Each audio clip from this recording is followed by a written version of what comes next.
we haven't met yet, I am Josh. I'd love to meet you. In fact, I'm going to put this up here now, and we'll talk about it in just a second. If you need me for any reason, there's my phone number. It is a PA phone number. That's why it's a 484.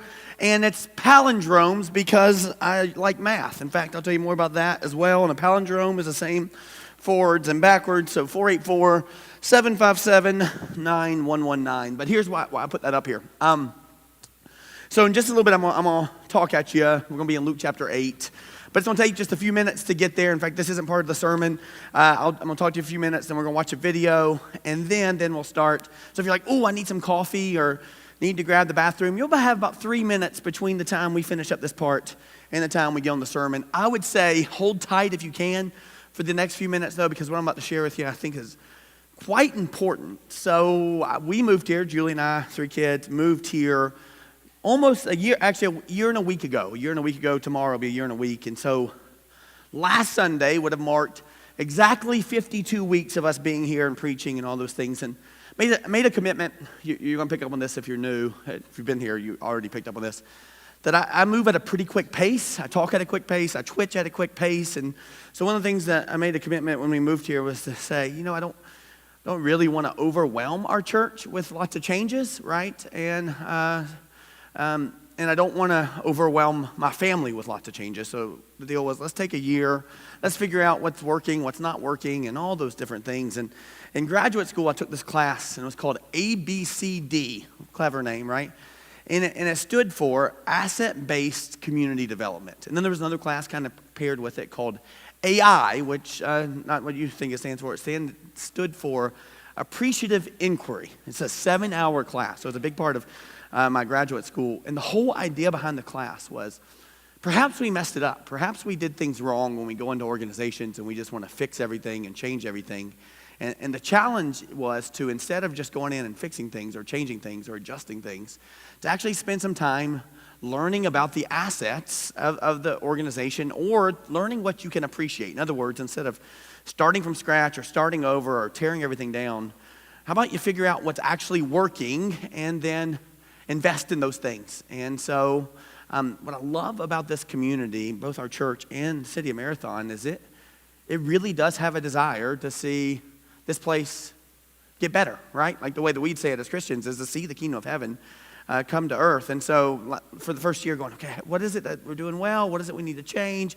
What are all those things? And the more I investigated and asked questions, most people can point to this before many of our times, about a decade, 15 years ago, where we'd go, man, the Kirk was really, really thriving.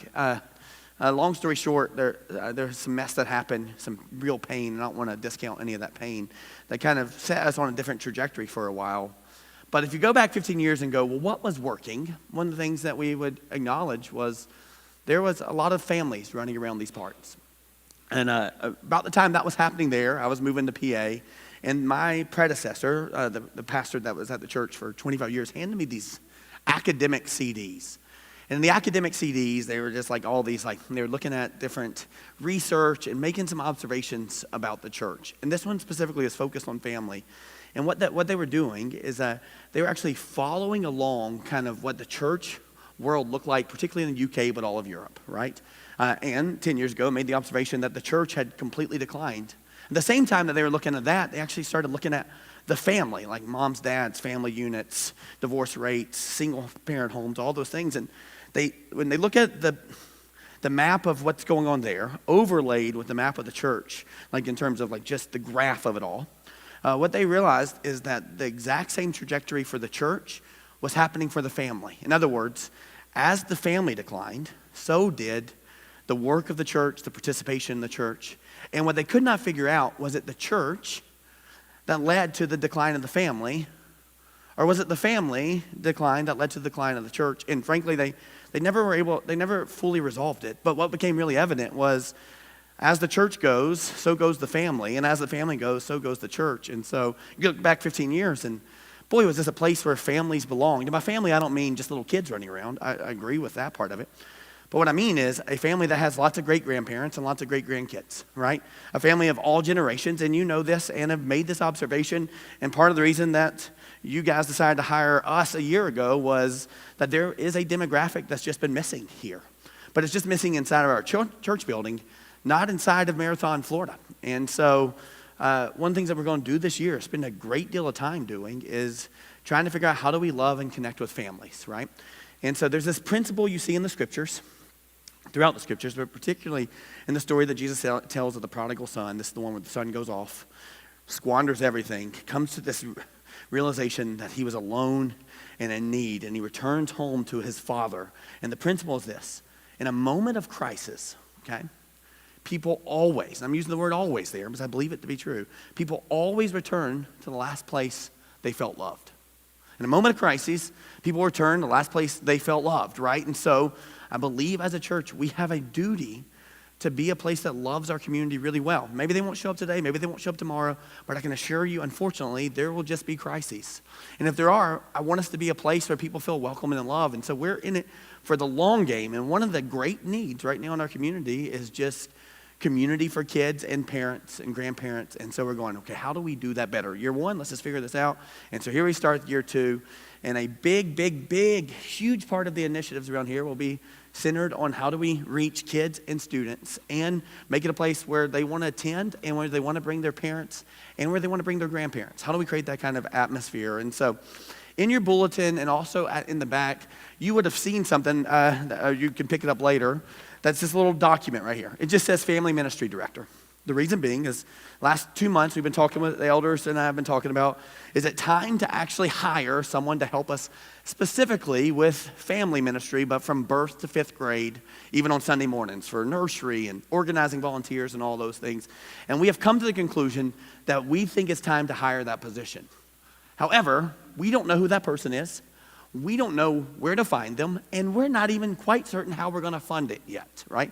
MLK says just because you can't see the whole staircase doesn't mean you can't take the first step. For the last several months, we've been learning about faith, and so this is just an initiative and an action towards faith. We're going, guys, we believe we need to hire someone, and we believe we need to hire someone sooner rather than later. Like in my world, I'd love for us to have someone on board October 1st, at the very latest November 1st, right? So there's this urgency in it, but that's as far as we've gotten. So I want to put this in front of you. Little job description. You can get it from the online bulletin, the QR code. You can pick one up on the back. By the way, if you don't feel like writing down my number, it's also on the back of this. And if you know anyone, or you happen to be someone who is interested in filling this position, most of it has to do with Sunday mornings, about 10 to 12 hours a week. Or if you know someone, or you personally are interested in helping fund this position, you go, I don't know that 10 or 12 hours is enough. That's great. Well, for it to be more, we need more funding, so maybe that's something you want to be a part of. Or you just happen to know someone that you can hand me a phone number and go, hey, I think you should reach out to them. Would love for us to get started on that. So step one is we want to make sure families are loved well, and so that means on a Sunday morning, if a mom and dad show up here, we want to have a great place for their kids, and we want it to be a place that's fun, that they want to come back to and safe, and that they learn about Jesus. So can use your help. One, be praying. Two, maybe you're the person, maybe you know the person, maybe you're the funder, maybe you know the funder, whatever that is. Would you please let me know and share this wherever you can. Send out an email, send a text. Hey, I thought of you. Is this something you're interested in? Know some friends at other churches who serve in ministry, who are looking for that next step into becoming, some kind of minister. Reach out to them. But that's that part. So that's part one of, hey, we want to reach families.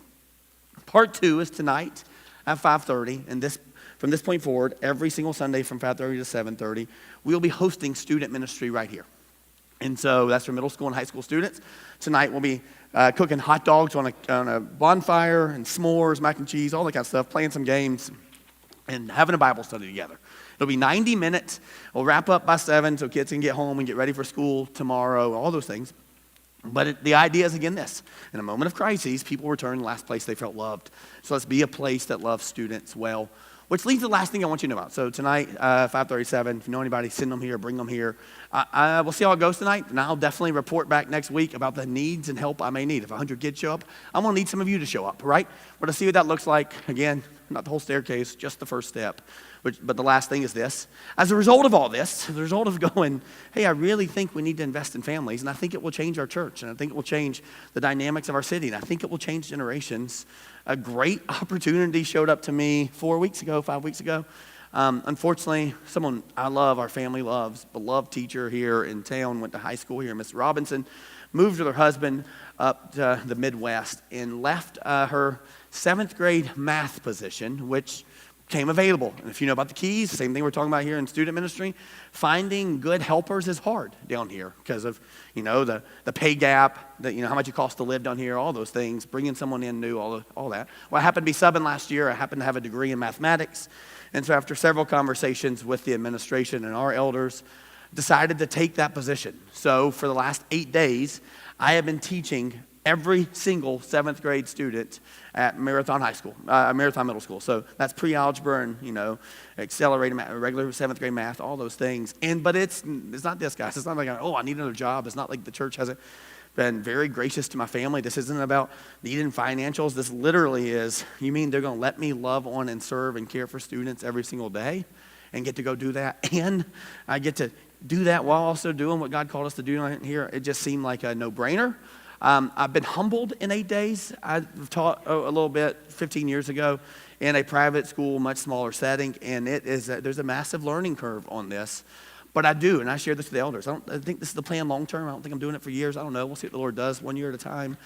But I honestly do think that somehow through this, there's going to be some 7th graders who are going to find out that Jesus loves them a whole bunch, right? And maybe, quite possibly, eternity changes in that. And not just eternity, generations. We're talking about generations here. These are 110 7th grade students who God loves, made them in his image, who brought them, created them, and put them on this earth to thrive and love life and enjoy it and participate in bringing the kingdom of heaven. So it's pretty neat to get to pastor them all day. But the problem with that is that means most days from about 7 o'clock to 2:30, 2:45, I am not here.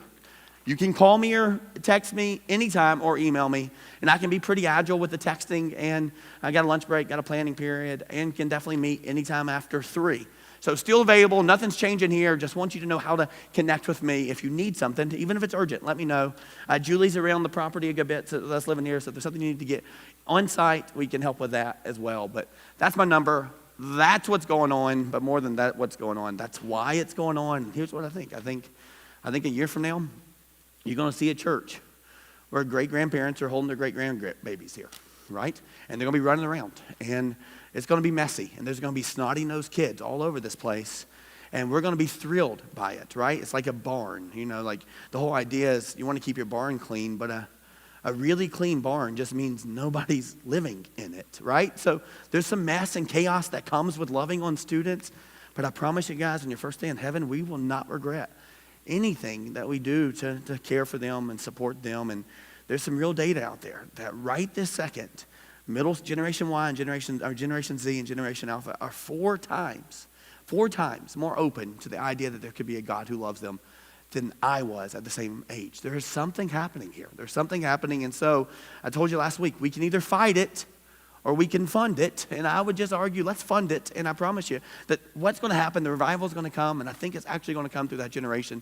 So shame on us if we don't open up the doors and build the platforms so that God could do a really great thing. Again, promise you, first day of heaven, even first day of 2026, I promise you won't regret it. So that's what's going on. Know anybody, want to jump in, student ministry, this job description's in the back, also in your online bulletin.